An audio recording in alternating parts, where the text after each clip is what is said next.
મોતિયો થવાના કારણો શું હોય છે? મોતિયો થવાનું મુખ્ય કારણ છે એજિંગ પ્રોસેસ. જેમ મોટી ઉંમરે વાળ સફેદ થાય, સાંધામાં ઘસારો આવે, એ જ રીતે આંખની અંદર રહેલો જે લેન્સ છે એની ટ્રાન્સપરન્સી ધીરે ધીરે ઓછી થવા લાગે છે અને એને આપણે મોતિયો આવ્યો છે એવું કહી શકીએ છીએ. એટલે મોસ્ટ કોમન રીઝન છે એજિંગ પ્રોસેસ. બીજું અગત્યનું કારણ છે કે અનકન્ટ્રોલ ડાયાબિટીસ. જો કોઈ પેશન્ટમાં ડાયાબિટીસ લાંબા સમય સુધી અનકન્ટ્રોલ રહે, વધારે પડતો રહે, તો પછી એને મોતિયો વહેલો આવવાનું અથવા તો મોતિયો આવ્યા પછી વહેલો પાકવાનો ચાન્સીસ છે.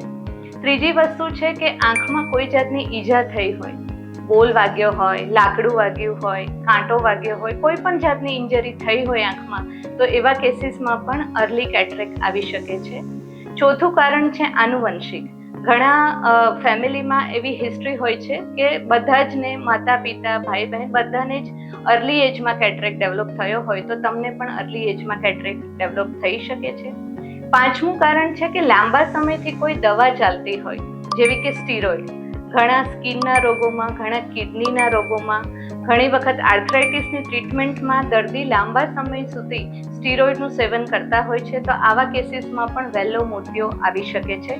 અને છેલ્લું કારણ છે કન્જેનિટલ કેટરેક્ટ, કે બાળકને જન્મતા વિથ મોતિયો પણ હોઈ શકે છે.